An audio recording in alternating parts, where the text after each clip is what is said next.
नमस्कार, decoding 24x7 में आपका स्वागत है। मैं हूँ राकेश त्रिपाठी।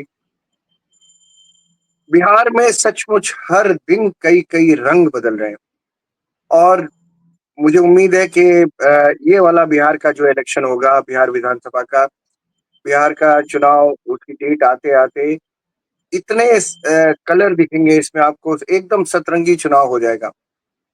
आज दिल्ली में क्या हुआ अ, उस पर जानने के लिए हमारे पास हैं हरीश, हमारे जो एक्सपर्ट हैं बिहार के। बिहार को लेकर दिल्ली में क्या हुआ आज? तो पवन सिंह एक भोजपुरी फ़िल्मों के सिंगर हैं, बीजेपी में थे पहले और उसके बाद पिछली बार वो इंडिपेंडेंट खड़े हो गए लोकसभा के चुनाव में।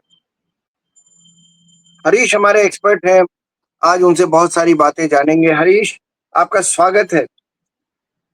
बहुत बहुत धन्यवाद सर। हरीश, ये क्या हो रहा है दिल्ली में?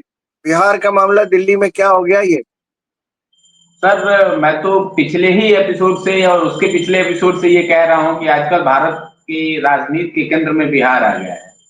हुँ, और आप देखिए कि 2024 में जिस कैंडिडेट को बंगाल से पार्टी ने टिकट दिया, उस टिकट को त्याग के वो आदमी इंडिपेंडेंट लड़ता है। भारतीय जनता पार्टी के उम्मीदवार, समर्थित उम्मीदवार कुशवाहा जी जो हैं, उनके खिलाफ लड़ता है और हुँ। फिर उनको चुनाव हरा देता है वहां से। इसके बाद एक विधानसभा सीट से पवन सिंह का एक विधानसभा सीट से ज्यादा का प्रभाव नहीं है सर, लेकिन एक विधानसभा सीट लड़ाई कैसे नेक टू नेक है ये देखने वाली बात है। और उसके लिए भारतीय जनता पार्टी ये भी तैयार है कि जो बागी है उसको भी अपनी पार्टी में ले लिया जाए और वो सीट निकाली जाए।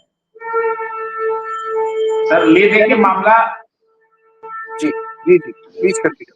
सर सर ले दे के मामला यही है कि भारतीय जनता पार्टी की हालत बिहार में बहुत अच्छी नहीं है। चुनाव जब शुरू हुए थे तो सबसे प्रबल दल था भारतीय जनता पार्टी, पर इस समय के हालात ये हैं कि भारतीय जनता पार्टी एक एक सीट पे बिल्कुल विवश है लड़ने के लिए। कैसे भी इक्वेशन तैयार कर रही है कि हर सीट पे वो कैसे अपनी दावेदारी मजबूत करे।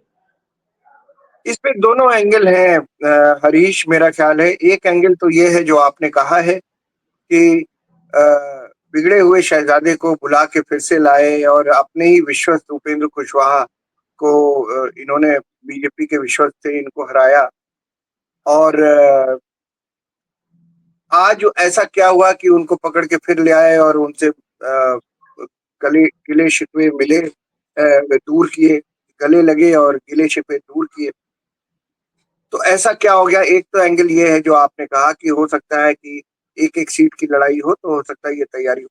लेकिन एक बात और भी है, जो कैरेक्टर है जो बीजेपी का जो जितना मैं जानता हूँ, वो ये है कि वो एक-एक सीट के लिए पूरी तैयारी करते हैं, अनलाइक अदर पार्टीज़। वो पूरी ताकत लगा देते हैं, खासकर ये जब से अमित शाह ने चुनाव का भार सँभाला है, कार्यभार सँभाला है। हालाँकि वो पीछे ही रहते हैं पर्दे के, सामने तो बहुत सारे सेनापति रहते हैं। लेकिन ये मैंने चेंज देखा भारतीय जनता पार्टी में अमित शाह के आने पर। तो ये दोनों एंगल हो सकते हैं। लेकिन बात ये है कि अभी तक तो बहुत स्ट्रॉन्ग माना जा रहा था कि एनडीए और महागठबंधन दोनों में टक्कर की लड़ाई है। तो क्या एक पवन सिंह के आने से इतना फ़र्क पड़ जाएगा? सर पवन सिंह के आने से बहुत फर्क तो नहीं पड़ेगा। और सर एक एक टीआरपी लेने का एक तरीका है, पार्टियां खबरों में बनी रहना चाहती हैं। आप बताइए सर कि पवन सिंह एक राजपूत कम्युनिटी से आते हैं और राजपूत कम्युनिटी का नेता बिहार में कोई उस स्तर का नहीं है जो उस बिरादरी के सारे वोट उनकी तरफ मोबिलाइज कर सके। तो इस वजह से पवन सिंह न सिर्फ एक सिंगर हैं, एक एक्टर हैं, बल्कि वो राजपूत बिरादरी के नेता हैं, नेता बनने वाले हैं। और ये कह सकते हैं कि भारतीय भोजपुरी सिनेमा में ये एक प्रमुख कलाकार हैं जो क्षत्रियवाद को प्रमुख रूप से लेके सामने आते हैं। उनका एक गाना है कि प्रखंड हो या जिला बबुआने से हिला। बबुआन कहते हैं सर राजपूत बिरादरी को। तो इस तरीके के गाने सर समाज में जब आते हैं तो वो बिरादरी उस गाने से कनेक्ट करती है। तो भारतीय जनता पार्टी का यह स्पष्ट मानना है कि इस आदमी में वो दमखम है कि यह युवाओं को, राजपूत युवाओं को पार्टी के तरफ मोड़ सकते हैं। लेकिन दूसरी तरफ सर, आपको याद होगा कि पवन सिंह इस तरीके के सिने स्टार हैं जिनको महिलाओं का विरोधी माना जाता है।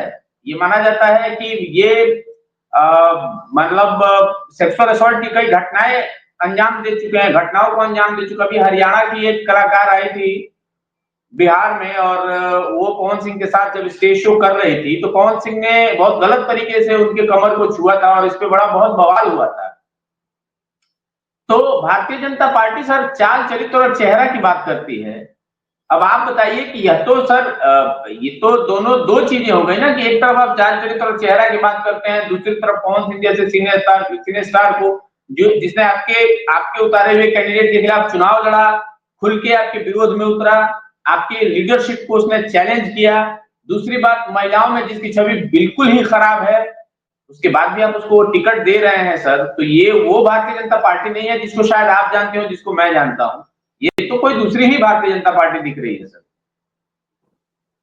तो ऐसा पवन सिंह में ऐसा क्या है? क्योंकि उनकी इमेज तो बहुत खराब है सोशल मीडिया पर। जिस तरह की खबरें, देखिए फैन बेस उनका बहुत बड़ा है बिहार में, वो सिंगर भी हैं, एक्टर भी हैं, वो एक दूसरी बात है। लेकिन जिस तरह से उनके कुछ वीडियोज आए और उनके ऊपर बहुत सारे आरोप लगे, तो क्या बिहार की जनता, यूपी और बिहार की जनता में तो इस तरह का कैरेक्टर पर बहुत ज्यादा सोचा जाता है। आदमी तो बहुत, मतलब किसी का कैरेक्टर खराब होने का सबूत मिल जाए या अखबार में छप जाए तो लोग उससे दूर भागने लगते हैं, वोट देने की तो छोड़िए।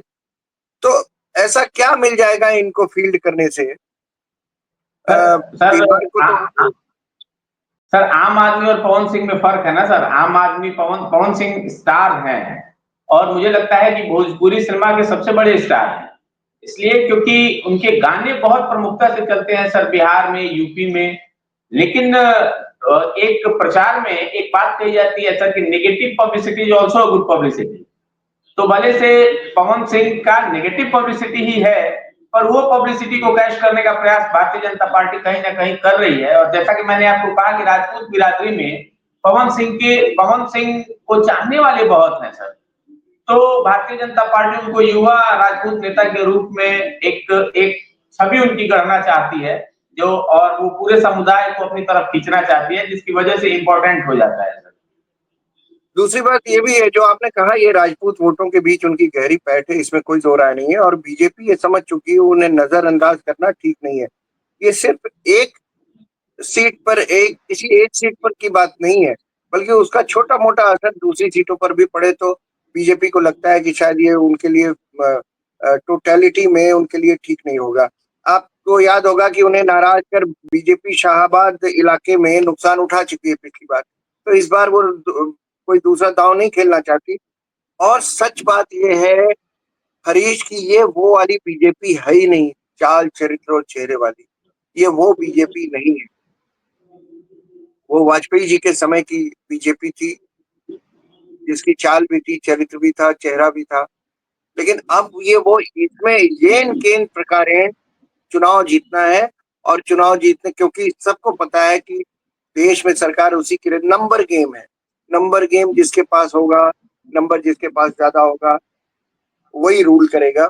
और अच्छा या बुरा, अच्छा भी करना है आपको तो भी कुछ बुरा करके कमाना है, मतलब सीटें कमानी है, और आपको करना ही पड़ेगा। तो ये बीजेपी दूसरी है, इसमें कोई दो राय नहीं है। लेकिन क्या हम जैसे लोग जिन्होंने बीजेपी का पहले का चेहरा देखा है, चरित्र देखा है, चाल भी देखी है, तो क्या ऐसे लोग बिहार में क्या दूसरी बार सोचेंगे वोट करने से? सर इस बार तो बिहार में लगभग लगभग सारे लोग, मुझे लगता है कि वोट के हिसाब से नहीं लेकिन मन के हिसाब से तो परिवर्तन चाहते ही हैं। और परिवर्तन के नाम पे इस बार ट्राइपोलर इलेक्शन होने वाले हैं। प्रशांत किशोर उनको एक एक अवसर दे रहे हैं, उनमें भविष्य भी दिख रहा है। फॉरवर्ड क्लास के वोट्स जो युवा हैं वो कहीं ना कहीं मोबिलाइज हो रहे हैं प्रशांत किशोर की तरफ। और सर राजनीति में एक बात कहते हैं कि आपको नजदीक के फायदे से ज्यादा दूर का नुकसान सोचना पड़ता है। भाई कुल मिला जुला के आप एक बात बताइए, ये आप एक ऐसे व्यक्ति को टिकट दे रहे हैं जिनकी पकड़ महिलाओं में या जिनकी छवि महिलाओं में इतनी खराब है, आप उनको टिकट देकर आप क्या चाहते हैं? देखिए सर, 50 साल लगे हैं इस पार्टी को अपनी इमेज बनाने में, और अगर 10 साल या 15 साल में यह पार्टी अपनी इमेज खो देगी तो फिर इसकी भी हालत वही हो जाएगी जो आज कांग्रेस की हो गई है। सर आपको याद होगा, कांग्रेस इस देश की आजादी में सबसे बड़ा योगदान निभाने वाली पार्टी थी, और ऐसे ही उसके निर्णय कुछ ऐसे रहे कि आज वो आप बिल्कुल अपने हाशिए पे खड़ी है। पार्टी कोई भी हो, विचारधारा से अलग जाके जब आप कोई काम करते हैं, मैं पवन सिंह का व्यक्तिगत विरोधी नहीं हूं, आप भी पवन सिंह के व्यक्तिगत विरोधी नहीं है, पर नैतिकता की अगर बात हम करें सर, खैर राजनीति में नैतिकता तो अब बची ही नहीं है, लेकिन जिस पार्टी से उम्मीद की जाती है कि नहीं अभी यह पार्टी थोड़ी नैतिक है, वो इतने अनैतिक फैसले करेगी सर, तो फिर तो पार्टी का बंटाधार होना सुनिश्चित है सर। आज अगर आप फायदा ले भी ले तो कल इसका बहुत बड़ा नुकसान चुकाना पड़ेगा। ये बात तो मैं आपकी मानता हूँ कि कोई भी पार्टी हो अगर अपनी विचारधारा से जरा सा इतर जाती है तो उसका नुकसान उठाना पड़ता है। राहुल गांधी जनेऊ पहनने लगे तो आप देख रहे हैं पार्टी की क्या हालत हो गई। वरना एक वक्त ऐसा भी था कि बहुत सारे लोग, बहुत सारे विचारक और बहुत सारे एनालिस्ट ये कहते थे कि कांग्रेस को हमेशा यही कहते रहना चाहिए कि हम सेकुलर पार्टी हैं। ये साबित करने की कोशिश गलत है कि हम प्रो मुस्लिम हैं या प्रो हिंदू हैं। ये हम ब्राह्मण हैं या हमने जनेऊ पहन लिया, ये जब होता है तो पार्टी की विचारधारा से आप अलग दिखते हैं। ये बात तो ठीक है, लेकिन अब आपको क्या लग रहा है कि कुछ गर्मी आ रही है पटना और पटना के आसपास के इलाके जहां पर नेता तो अब घूमने लगे होंगे अपनी जीपों से?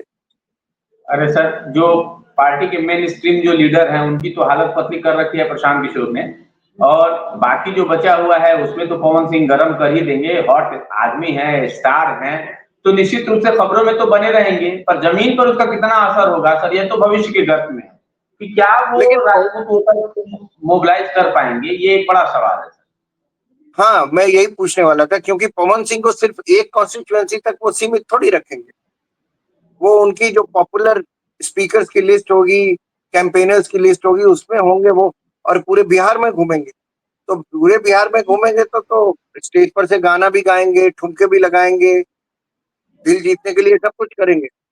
और हो सर सकता है जैसे माफी भी मांग ले झुक के कि महिलाओं के प्रति मेरा बड़ा सम्मान है, टाइप टाइप टाइप जो भी बातें हो। तो ये सब तो बहुत जरूरी सर है, आप जैसे तो जानते हैं कि सर जैसे पिछले चुनाव में, लोकसभा चुनाव में वो पार्टी में वो ठुमका भी लगा चुके हैं, गाने भी गा चुके हैं और झुक के प्रणाम भी कर चुके हैं, पर जनता ने नकार दिया सर, स्वीकार नहीं किया। वो लोकसभा का चुनाव था। विधानसभा के चुनाव तो और भी देखिए सर, चुनाव में आप जितने नीचे जाते हैं, यानी कि लोकसभा, विधानसभा, फिर जिला पंचायत, फिर ग्राम पंचायत, आप जितने नीचे की तरफ बढ़ते हैं ना, कठिनाइयां उतनी बढ़ती जाती हैं सर। तो इतना आसान नहीं होगा विधानसभा में भी। और अगर यही बात है कि गा के और नाच के और ठुमके लगा के आप वोट पा जाए, तो सर इस देश के महानायक अमिताभ बच्चन, आप अमिताभ बच्चन को पार्टी ज्वाइन करा लेते, सबसे बड़े नायक है सर, उनसे बड़ा तो कोई नहीं है, ये तो जीत की गारंटी हो जाती। और एक पार्टी के साथ तो वो जुड़े भी रहे हैं, तो ना पार्टी का एक्सपीरियंस अच्छा है और ना उनका एक्सपीरियंस अच्छा है। तो कहने का मतलब ये है सर कि मुझे जो लगता है व्यक्तिगत तौर पे कि भाजपा क्या इतनी कमजोर हो गई है कि एक सीट से ज्यादा का, मुझे नहीं लगता है कि एक सीट से ज्यादा का कोई लाभ है, पर एक सीट में भी वो पवन सिंह को अपनाने के लिए तैयार है। तो आप सोच सकते हैं सर कि बिहार विधानसभा की क्या स्थिति है। हरीश, मुझे लगता नहीं है कि एक सीट के लिए उनको ज्वाइन कराया है। उनकी लंबी प्लानिंग होगी। वो उसको पूरा उसका शोषण कर लेंगे पवन सिंह का पूरा, और पूरे बिहार में नचवाएंगे और गाना गवाएंगे। देखिएगा आप, मुझे लगता है ऐसे नहीं छोड़ेंगे क्योंकि उन्हें पता है कि ये भी एक सच्चाई है यूपी और बिहार में कि जितने निचले स्तर के जितने भी चुनाव होते जाते हैं, संसदीय चुनाव नेशनल इश्यूज पर लड़ा जाता है, लोकल विधानसभा चुनाव लोकल इश्यूज पर लड़ा जाता है, और जैसे जैसे आप नीचे आते जाइए तो इन चीजों का असर पड़ता है। जो आम वोटर है, ग्रामीण वोटर है, कुछ तो असर पड़ता है, खासकर जो युवा वर्ग है जिसको जेन जी कहते हैं, ये वो वाले जेन जी, तो उनका हो सकता है कि कुछ लोग उसे सुपर हीरो और मानते हो तो आगे बढ़े, एक मेरे पास तर्क है सर, हो सकता है आप उस तर्क से रिलेट करेंगे। जैसे दिल्ली में ये कहते हैं कि पूर्वांचल के बहुत से लोग रहते हैं और खास करके बिहार के बहुत से लोग रहते हैं। तो भारतीय जनता पार्टी ने प्रदेश अध्यक्ष बना दिया मनोज तिवारी को। क्या हुआ सर केजरीवाल के खिलाफ? केजरीवाल के खिलाफ सफलता आपको तभी मिली जब भारतीय जनता पार्टी के लोगों ने, कार्यकर्ताओं ने, वो जो कोर लोग हैं ना सर, वो जब आए तभी केजरीवाल को आप हरा पाए भारतीय जनता पार्टी दिल्ली में। जब तक वो ये कहते रहे कि मनोज तिवारी आएंगे, ठुमके लगाएंगे, भोजपुरी बोलेंगे और भोजपुरी लोगों को रिझाएंगे, तब तक तो सर मुझे लगा हरीश सफलता मैंने नहीं। हरीश, ये मैंने बहुत पहले 5 साल पहले भी कहा था, और मैं अब भी कहता हूँ, ये लोग जमीन पर उतरते नहीं। ये इनका कोई बेस तो है नहीं। ये तो नहीं हीरो है। थे, एक्टर थे, इसलिए आ गए। बात यह है कि गाना गा के आप एक खास वर्ग को लूट लेंगे, आप उनका वोट। बाकी सबका क्या? बाकी में तो जमीन पे उतर के काम करना पड़ेगा। 11-12 साल में जितना भी केजरीवाल ने काम किया, न कांग्रेस ने पलट के आके जमीन पर काम किया, और न ही बीजेपी के किसी भी नेता ने जमीन पर उतर कर काम किया ही नहीं, संघर्ष भी नहीं किया, आंदोलन भी नहीं किया। कई बार हम लोगों को लगता था यार, ये कहते हैं स्कूल स्कूल स्कूल, पहुंचाओ ना अपने समर्थकों के साथ एक बार, वीडियो कैमरा लेके पहुंच जाओ और देखो कि आइए दिखाते हैं हम आपको, ये जो जिस स्कूल को नंबर 1 कहते हैं, आइए देखें उसमें क्या है। सच्चाई पता चल जाती, लेकिन किसी ने कोई काम ही नहीं किया। तो जब काम नहीं करोगे तो उसको, तो जो तस्वीर जो केजरीवाल ने दिखाई थी दिल्ली को, उन्होंने देखी। और कोई वोटर देखने या चेक करने तो जाता नहीं है कि स्कूल कैसे थे। वो स्कूल पहले से भी अच्छे थे, वो उन्हीं को उसने कह दिया 2-4 कुर्सियां और रख दी। आपको तो अच्छी तरह पता है, बाथरूम को भी क्लासरूम में गिन लिया था मनोज सिसोदिया। तो हाँ, लेकिन सवाल ये है कि आप, जैसे जी मैं यही कह रहा हूं सर कि जैसे सेलिब्रिटी एक सीट तक निर्भर रहते हैं सर, वो पार्टी का विचारधारा से उनका कोई लेना देना नहीं है। यही रवि किशन सर जब जौनपुर से चुनाव लड़े तो वो हार गए, और वही रवि किशन आजकल गोरखपुर से लड़ रहे हैं तो चुनाव जीत गए हैं। कहने का मतलब ये है सर कि आप पार्टी से नहीं है, पार्टी आपसे है, और पार्टी बड़ी है, भारतीय जनता पार्टी बहुत बड़ी है सर, पवन सिंह की इमेज से बहुत बिल्कुल बड़ी सही, है। बिल्कुल सही बात है। मैं तो आप बस। आपको याद होगा, नरेंद्र मोदी पहली बार जब प्रधानमंत्री बने थे तो 2014 में सेंट्रल हॉल में जाके जब उन्होंने अपना भाषण शुरू किया था, तो उसके पहले वो रुआंसे हो गए थे और रोने लगे थे, और उन्होंने कहा था पार्टी माँ होती है। और ये मैंने आरएसएस के बहुत सारे, गोविंद जी हैं, दूसरे लोग हैं, मैंने बहुत सारे लोगों से अंदर की बातें करते हुए सुना है। वो कहते थे कि पार्टी से बड़ी कोई चीज नहीं है। आपको याद होगा, इसीलिए कल्याण सिंह को हटाया गया था, जिसमें बहुत बहुत ही टफ डिसीजन था, लेकिन पार्टी के नेताओं ने लिया। कल्याण सिंह को पार्टी से निकालना या पद से निकालना बहुत बड़ी बात थी। तो इस तरह बहुत से बड़ी ये बात थी बात आप नहीं कह रहे। पर सर यही मैं कह रहा हूं कि किसी सेलिब्रिटी के आ जाने से पार्टी के वोटर्स पे बहुत असर नहीं होगा। हाँ, वो कहीं जाके डांस करते हैं, गाना गाते हैं तो लोग मनोरंजन जरूर करेंगे, और वो वोट्स में लेकिन तब्दील हो या ना हो ये बिल्कुल भी मेरा ख्याल है दूसरी चीज। लेकिन मेरा ख्याल है बहुत सारी सीटें ऐसी होती हैं जो जो 100, 200, 500 के अंतर से जीती या हारी जाती हैं। हो सकता है हरीश, ऐसी सीटों पर कुछ फर्क पड़े। सर हो सकता का तो ये मतलब है सर कि अगर मेरी चाची की मूछें होती तो मैं उनको चाचा कहता। तो सर होने नहीं का क्या है, तो नहीं, वो हो मैं जाती है, नहीं हो। मैं ये कह रहा हूँ कि आखिर देखिए, राजपूत तो वैसे भी, राजपूत क्या बीजेपी को वोट नहीं देते हैं क्या? बिहार के नहीं सर, राजपूत बीजेपी को तो वोट देते ही हैं। तो जैसे क्या है सिर्फ एक कि कोई क्वालिटी नहीं होगी, किसी को वापस जैसे पार्टी में लेना है। जी जैसे क्या है कि राजपूत बिरादरी का ये स्पष्ट मानना है कि हमको उस तरीके की लीडरशिप भाजपा में नहीं मिल पा रही है।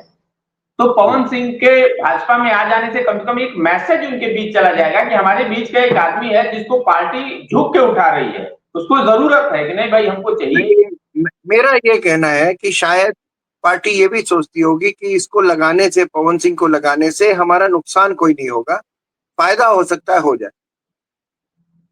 ये पार्टी को लग रहा है ना सर, लेकिन मेरी एनालिसिस जो मैं समझता हूँ, जितनी राजनीति को मैं समझ रहा हूँ और जो लोगों के बीच जो मैं घूम रहा हूँ, मुझे ये लगता है सर कि उनकी जो ये महिलाओं के खिलाफ वाली छवि है ना सर, इसी स्टेट की एक बहुत बड़ी एक्ट्रेस है अक्षरा सिंह। वो बिल्कुल हम्म, मुखर होकर उनका विरोध करती हैं, और वो अक्सर इस बात को कहती हैं कि एक बेटी के साथ उसने गलत नहीं किया, जैसे गलत उसने कई बेटियों के साथ किया, पर आवाज उठाने में अक्षरा सिंह सबसे आगे हैं और उन्होंने ये बात रखी। मेरे कहने का मतलब ये है सर कि ऐसी क्या मजबूरी है कि उस व्यक्ति को रखना पड़ रहा है जिस व्यक्ति के खिलाफ इतना मुखर कोई विरोध करने वाला हो, और वो भी विरोध की। सर हरीश, हो सकता है अक्षरा सिंह को कांग्रेस या आरजेडी अपने मंच पर खड़ा कर ले कभी, ये भी हो सकता है। बिल्कुल हो सकता है सर, देखने वाली बात है, बिल्कुल हो सकता है सर। और सिर्फ कांग्रेस और राजद क्यों, जनसुराज क्यों नहीं? मैं ये कह रहा हूं कि जनसुराज क्यों नहीं? भाई जनसुराज भी तो है। बस यही बात है सर। चलिए, आप और घूमिए, और हम तो आपके साथ बैठते हैं इसलिए कि बिहार में तस्वीर कितनी बदली, कौन सा कलर बदला, कौन सा कलर भरा गया, तो हमें आपसे कुछ ऐसी-ऐसी तस्वीरें मिलती हैं और ऐसी-ऐसी बातें मिलती हैं कि हम लोगों को बिहार की दिल्ली में बैठकर बिहार का अंदाजा हो जाता है। और आज आपने बड़ी खूबसूरती से ये बताया कि कैसे एक आदमी को लाने की कोशिश बीजेपी के लिए नुकसानदेह भी साबित हो सकती है, जरूरी नहीं है कि बहुत फायदा ही हो इससे। आप शो में आए, बहुत बहुत शुक्रिया हरीश, बहुत बहुत धन्यवाद। धन्यवाद, धन्यवाद।